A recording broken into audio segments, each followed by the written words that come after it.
Anyway, what's happening? All right, just out here talking crazy on this Saturday afternoon, watching my team get hammered out. You know, I'm a Michigan fan, so we ain't good. We ain't good. What's up with my people though, man? Um, I didn't want to come in here and say much. You know, football season just kind of sucks this year for me. I don't know how it feels about you. You know what I'm saying? I don't know how y'all teams are doing. I really personally don't care because I'm having a hard time. So I decided I'm gonna come on here and talk crazy for a little bit. See who wanted to listen, chat it up, talk a little, talk stupid with me for a little bit. Just watching the Michigan game, man. It's 13-7, man. I don't even know how we even ranked 24. Shouldn't even be ranked 24. Anyway, I wanted to get into. I know most of y'all don't give a damn, but I'm gonna get into some Raider talk. How about that? You know, we're gonna be all over the place, man. We're gonna be all over the place. So right now, I'm gonna get into Coach Antonio Pierce's press conference on. Shit, let me pull this up, man. Oh, okay. Hold on. Let's get this. Let's get this right. There we go. All right. Now let's get into it. All right. I don't know what this man just said, but we gonna see. Coach Pierce. How's it going? How's it going? What you got there? Obviously, you got some guys that are working through some injuries. But I was curious about Thayer Munford, and with Dylan dealing with what he's dealing with. Right. Is there a possibility that we can see one of those two at guard because they've had guard in their past? Yeah, I think the good. Yeah, well, I think really with our situation, we're fortunate with Mumford because he's played in a lot of positions, right? He's been left tackle, right tackle, he's been at guard, he's been at tight end as well as extra lineman. So we'll see how that goes. But you talk about DJ, he's been playing well. Jackson, like the energy he brings. So I think as we're going through today and going tomorrow, we'll just try to come up with the best five. But I thought Jordan Meredith played did a really good job filling in, and he was ready to play the week before when Jackson was a little banged up. So feel really good about those six gentlemen. Does anybody really care about injuries? I mean, everybody got them. Every team has them. You just got to deal with them. Hey, you know what? I'm gonna give y'all some coach speak, man. Next man up. All right, next man up. Coach speak. I don't even know why sometimes I watch these interviews and press conferences. Like, I'm waiting for them to tell me a little something more, and they never do. And they just stick to that 100% coach speak, man. What is Dylan's status right now? He will be out for the game. Is there a long-term concern for him? No. Colton and I were talking yesterday, and he talked about the team isn't good enough to beat themselves and the other team, but they're good enough to beat anyone on the schedule. As a motivator, how do you get the guys to look in the mirror? And that's a pretty wide swath of opportunity. Right. Well, some of the stuff is, self-inflicted. When you have pre- and post-snap penalties, you're going to give yourself a chance. And then the turnovers, right? We talked about that. Those are two things that I think we really, truly can harp on and really dig down in and fix those things. The execution, the details, that's the body work. That takes a amount of focus from the players throughout the week, coaches putting the guys in position to make plays. And then at the end of the day, like I always say, it comes down to a 1-2, right? Because especially in our last two games, we've come out the gates very strong, which we changed. And in that second quarter, again, we felt with some kind of adversity, and that game hasn't gone the way we wanted in the second half. And that's something we really stressed about this week, the second quarter, and starting that third quarter fast. So the things that we're doing today, we're excited about doing it, and hopefully put it on paper and on the grass come Sunday. Following up on that, how do you build mental toughness in a team, AP, to get them to be able to overcome adversity? Consistency. Steady with the message. I mean, I know it gets old. Consistency. Stay steady with the message, man. At some point, it kind of feel like if you're still getting hammered out, you're starting fast, still getting beat up, and you're on message, but at some point, is the locker room just going to be like, you know what? Nah, I'm not feeling this, man. I'm just worried about AP might lose the locker room. You know, young coach, first year, solid year right here, you know, trying to get that experience. And he might lose the team. Now, it's early. I'm not pushing for nobody getting fired. I don't think you can build a team that way. Right? You keep firing coaches, it doesn't matter. You're just going to keep putting yourself behind. You got to stick with somebody, man. Raider fans, I'm going to tell you this. Give him his time. Give him his 3 years, man. And then after the third year, let's see where we at. Right? Just to be fair. It gets cliche, but the things we talked about from OTAs to training camp into the season, showing examples now, because now we have real life examples from the game. And just when you look at the rest of the league, because everybody's dealing with injuries. You saw it last night in the game on Thursday Night Football. You see it throughout the team that we're facing this week, what they're dealing with. So everybody deals with adversity. Everybody deals with injuries. Just how do you handle it? And it is true, right? We got 53 guys plus the 16, luckily for us, 17 guys on the practice squad. So you're talking about 70 players that, you know, at any given time can play in the game. And you got to be ready. You got to be mentally sharp. The focus we talked about there. And then just we try not to fix everything, but just fix that one thing. You know, I thought Robbie Leonard did a good job of expressing that today to our team. He spoke, and he just talked about, like, there's a lot of things going on, but just fix the one thing that you can control. I like that. Keep it simple. Fix that one thing. If everybody works on just fixing just one thing, right, we'll be better. You know, sometimes I sit there and ask myself, why do I do this to myself? That's what I say. I say, self, why do I do this? Why do I continue to believe we gonna turn it around? At some point, maybe. This year, hell nah. I want to share something too. I just want to tell you how some fans are delusional. Like I said, I'm a Raider fan, man, but I like to think that I'm kind of I'm not delusional. I'm realistic. I like to feel like I'm realistic. I said, hey man, this team is gonna win 7, 8, 9 games. I had one Raider fan tell me this team is going to win 15 games. I keep bringing this up because I'm just like, man, why? Why do we have to be so why? 15? I said, did you see this roster? 15 games, bro. So every time I see him, I always ask him, give me your update on your prediction. You still think we're going to win 15 games? Because we can't win 15 games. All right, we done lost already too many. So you can't win 15. So now, so every week I see you, you're going to keep dropping it down a number or two? Be realistic, man. Just be realistic. That's all I ask. For any fan base, to be honest. Just be realistic. Antonio, even with Devontae, you guys are the third youngest team in the NFL. It's gone down. You know, you're probably second, maybe even first at this point. When you take a 32-year-old player off the roster, you know, the things that you're saying obviously make a lot of sense, but it's also a very young team. And not to make any excuses or anything like that, but do you think that plays into it a little bit in terms of how guys respond to certain things that happen on the field? Definitely. Experience is everything. And I think, at least for what we built with our coaching staff, with the experience we got there, the former players that's on our staff, those are the reasons that them gentlemen are here, right? To breed in confidence, to constantly talk, encourage, remind these guys. I'll tell you what I did right now in our team meeting on Wednesday. I looked right at Amir, I looked right at Dylan and says, man, you good? They said, yeah. I said, I'm good too. We'll move on, right? Because I'm going to need them gentlemen later on, and they wouldn't need them even this week. So it's not sitting there and just, like, pointing the blame. And we're going to make mistakes. I'm making mistakes in the games. We all are. Nobody's playing a perfect game. It's an imperfect game. But I think when you have younger players, you have to make them understand that. I like that. He's owning it, especially as a coach. Hey, we all make mistakes. As players, hey, yeah, some of y'all done fumbled the ball and all that. Hey, man, I done made some bad calls. I didn't challenge or not challenge anything. So I'm making mistakes as well. But are you good? I'm good. Let's keep moving. Keep pushing forward. I like that he's owning it. That you're not going to be perfect. It's the lessons of the game of football.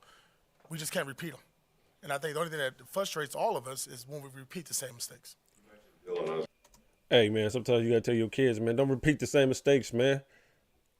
You know, you're going to make mistakes in life. We all do. Just don't repeat them, man. That's a lesson you tell your kids. I tell my kids that all the time. I say, look, man, you going to mess up. Hell, hey, listen, I still mess up, okay? But I apologize, all right? I go sit in a dark room or a closet, close the door. I be quiet. I meditate, pray, sometimes even cry. Then I come out and I say, all right, don't make that same mistake. Keep pushing. Let's go. I was going to ask you about him because there is that fine line of accountability and not losing a player as well.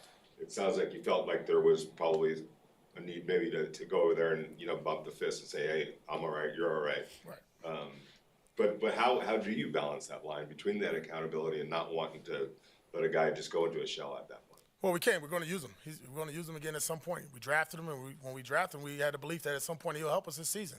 He just happens to be on his first carry. He fumbles the ball, and I know he feels down. We all feel bad, and we saw the outcome of the game. But I think Oh, Dylan Lobby. When he fumbled that rock, man, on his first NFL carry, man, I ain't gonna lie, I was pissed. I said, cut him. And I still kind of feel that way. Yep, I still kind of feel that way. And let me tell you why, man, right? You draft a dude, small school guy, and I'm not saying you can't make it to the league or be productive in the league because you came from a small school. That's not what I'm saying. But watching the preseason, and you fumbled in the preseason a couple of times or one time, I don't know, but you fumbled. That's when I was like, okay, cool. I don't think you got it. Maybe, hey, listen, it's not saying you don't have it this year. Well, no, I'm saying you might not have it this year, but you could, you know what? Work on your game, come back stronger, maybe next year, man. But right now, it kind of feels like you're not ready to play on this level.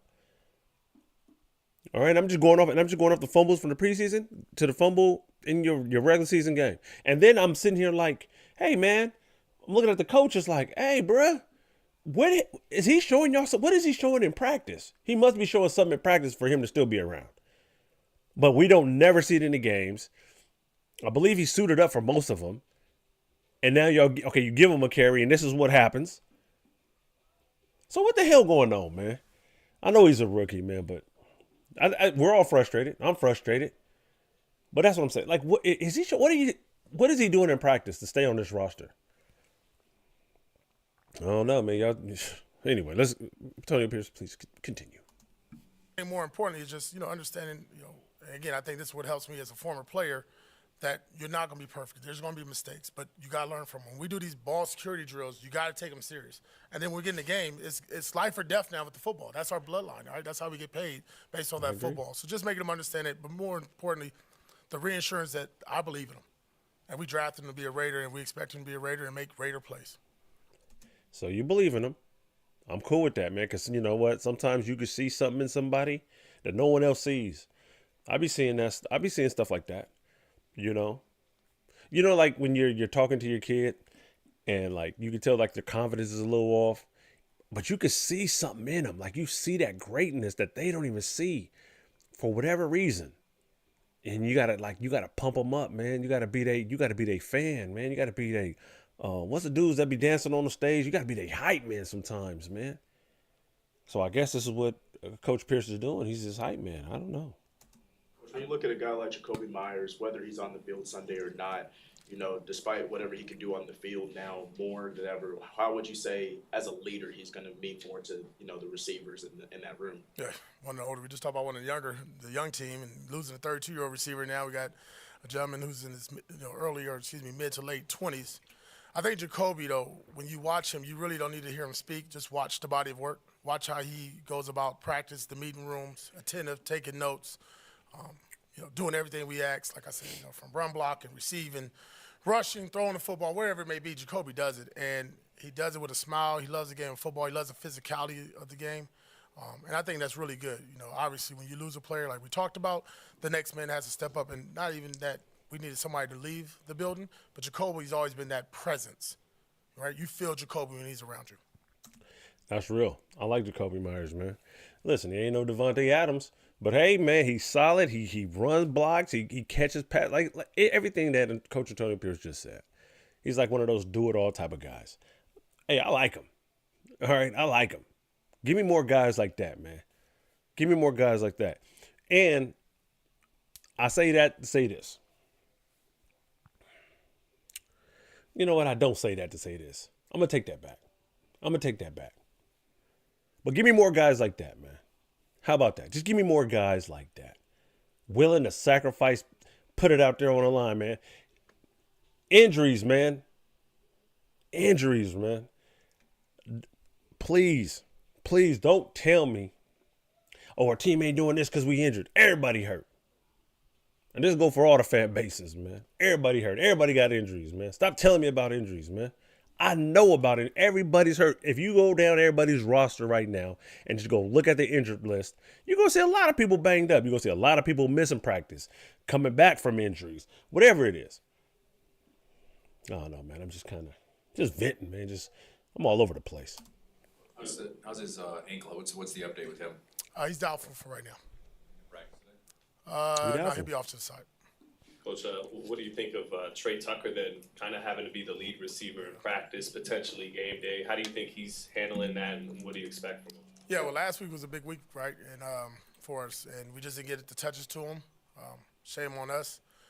But hopefully that's not the case this week. Obviously, with Brock being there and being a big focus of our offense, the ability that Trey gives you, and we've seen it now in the preseason at certain times throughout the year. The big playability. If it's not special teams, it's on reverses, it's shots down the field. We got to find ways to get him the ball by all means necessary. And the thing about Trey, he's getting closer and closer to really. You can see the look in his eyes, just for the opportunity. AP, obviously you guys are missing Christian Wilkins right there in the middle, but logistically, how do you guys stop the running game from the opponent? How do you stop the running game, man? It's going to take? It's going to take all 11. All right? That's on that defense, man. All 11, man. We need 11 helmets to the ball. All right? Go back to the basics. Go back to fundamentals. That's what it's going to take. Stopping the run is like, there's that one. You got to want to stop the run, right? Just like in basketball, right? The ones that play defense and rebound, especially the rebound, it's effort, right? Rebounding is effort. It just, you got to be out there. I want this. This is my ball, right? So same as playing defense in football. You got to want it, man. You got to want it. You got to get off blocks. You got to hand fight, all that, man. Scrap, all that, man. You got to want it. It's an effort thing, man. You know what I'm saying? Not everybody want. Hey, listen, man, I get it, man. When you're facing like a running back like Derrick Henry, man, you don't want it. Bro, listen, I'm ankle biting. I'm ankle biting. But you got to want it, though, man. That's how you get better at tackling. You got to want it, man. Just any opponent or the Rams? Are we talking We particularly? can talk about the Rams. Okay, yeah, no, I think, with the Rams, I talked about it earlier this week, when you look at Williams and what they do up front, very powerful runner, not the biggest guy, but, man, he runs behind his pads. He runs like a big boy. So for us, I think it's the most thing important when you're playing defensive line, like hand placement, pad level, your eyes. And before you make a tackle, you got to whoop that man's tail in front of you and beat him. And if you're asked to do something for the linebackers and hold them off, do the same. But I think the way our defense is built, especially when we got John Jenkins in there, Adam Butler, a lot of the stuff we like to funnel between our tackles and our linebacker, right? Our middle linebacker, Robert Spillane. So just doing your job, again, not trying to replace Christian Wilkins on the stat sheet, but just more so doing your job and doing the technique that we ask you to do. Do your job. Do your job. Play your lane. Stay in your gap. Beat the man in front of you. I know easier said than done. I get it. But that's just what it is. Now, you either going to do it or you're not. That's it. You're either going to do it or you're not. That's what it comes down to. When the Rams do have Cooper Kupp, they tend to throw to him a lot. And when they don't, they spread it around a lot. I mean, how different is it preparing for if he's there and if he's not, for how different their ball distribution is? Well, first, we have ultimate respect for Cooper. I mean, just going against him last year in training camp, seeing him work each and every day in practice, and then you watch the body of work that he's put into the league since he's played. Ultimate pro, obviously an X factor in the game. But they do got a pretty good quarterback that knows how to sling it and throw that ball and disperse it to the right players, and they got a lot of speed at wide receiver. So I think that you look at the concepts, and each and every week, McVay does a good job of changing up how he attacks the defense, and I think we'll see that within the first quarter or so. Antonio, obviously you grew up in LA, a Raider fan, but there was another team down in Orange County, the Rams. Yep. I mean, did you ever pay attention to them, or what was that dynamic? No, like? I didn't. It was too far away. And it was no disrespect, but I did play, I'll be honest, I did with Eric Dickerson because I wanted to play running back when I Hey, that was a little shade. That was a little shade. Talk to him, Pierce. Yeah, man, it was Raiders or nothing, man. Nobody cared about that other team. You know what I mean? He tried to clean it up, though. He went back and cleaned it up a little bit, but yeah, though. I feel you, man. Raider Nation, nothing, man. was younger. Eric Dickerson, Jerome Bettis, but, you know, and they had that one year, I can't remember, it was either 88 or 89 with Flipper Anderson, and they were just rolling at the quarterback, Jim Everett. They rolled, but, man, I ain't gonna lie. I always played, you know, silver and black, but more importantly, it was always that rivalry, though, right? It was kind of like, you know, if you grew up in L.A., you're Lakers, you're Clippers, you're Ducks or you're Kings, you know what I mean? And for me, I was a Raider over the Rams, but I thought the Rams, you know, for what they were doing. Hey, man, shout out to Eric Dickerson and that curl, man. For real, man. Shout that out, man. That was a nice curl he had, man, back in the day, man. Listen, man, I was a little kid, man. I didn't really, you know, when you were a kid, you didn't really watch football. But, man, I collected football cards. And Eric Dickerson had that Jerry curl, curling, you know what I mean? Doing in L.A. at that time when I was growing up, they had some winning teams. You know what I mean? They did a good job until they left, you know, like I think 95 or 96. AP, how critical is it just to stop the bleeding and get some confidence back in that room to get a W? I know they're all big, Yeah. but for that specific reason. Yeah, a lot of frustration in the building, right? Because the last 2 weeks, I think we've seen wins and opportunities slip away in front of our hands by our own fault, right? And I think, you know, as we talk throughout this week, is, you know, go and look at the opponent and you look at yourself and say, okay, why are these things happening and how do we fix them?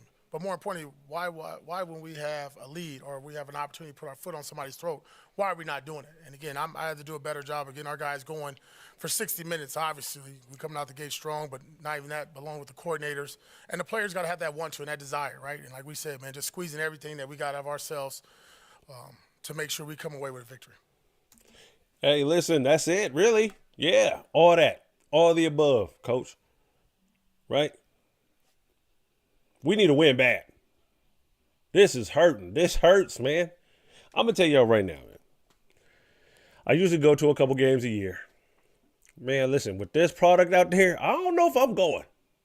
I don't know if I'm going to spend this money, man. I don't know. I'd rather buy me some burritos, man, from Alberto's, man. Shoot, give me some tacos from Jim Boys or something, man. I'd rather spend that money on that. I'm not going to watch this product, man. Y'all got to get a win, man. Make me feel good on a Sunday one time for the one time. Golly. Very good. Thanks, Coach. Thanks, AP. All right. So there we have it. Okay. Coach Pierce, that was yesterday. It was on a Friday. His press conference. Coach speak. Call it coach speak, man, because that's all they give us. Never gonna give us anything, you know, real spicy. Just a little, oh yeah, you know, this, that, and the other. He's coming back, he's not coming back, whatever. Anyway. So yeah. There's not much more I can say about that. And I'm hungry, I ain't gonna lie, man. It's about lunchtime. I'm just in here messing around. Just getting my thoughts together, venting. Like most fan bases do. Right? Everybody needs a place. Just to chill. Get it off your chest, man. Try to relax before the big day tomorrow. We got the Rams, huh? Whatever, man. All right, so I'm going to get up out of here, man. I was just in here messing around. All right, that was it. I gave you what I got. All right, I'm going to do better. All right, I'm going to do better, man. I'm going to go work it out. All right, I'm going to go stretch. I'm going to be better next time for y'all. Anyway, man, I'm out, man. I'm Chris the Light Skin Legend, a.k.a. Chris the Light Skin Raider. Deuces, man. Have a good Saturday, man. Oh, is anybody going out? Y'all still go out and stuff? Sheesh. Not me, man. Saving my money, man. I'm trying to save my money. I don't want to go out no more. Plus, y'all don't know how to have fun anymore anyway. Shoot. All right, that's it. All right, cool. I'm going.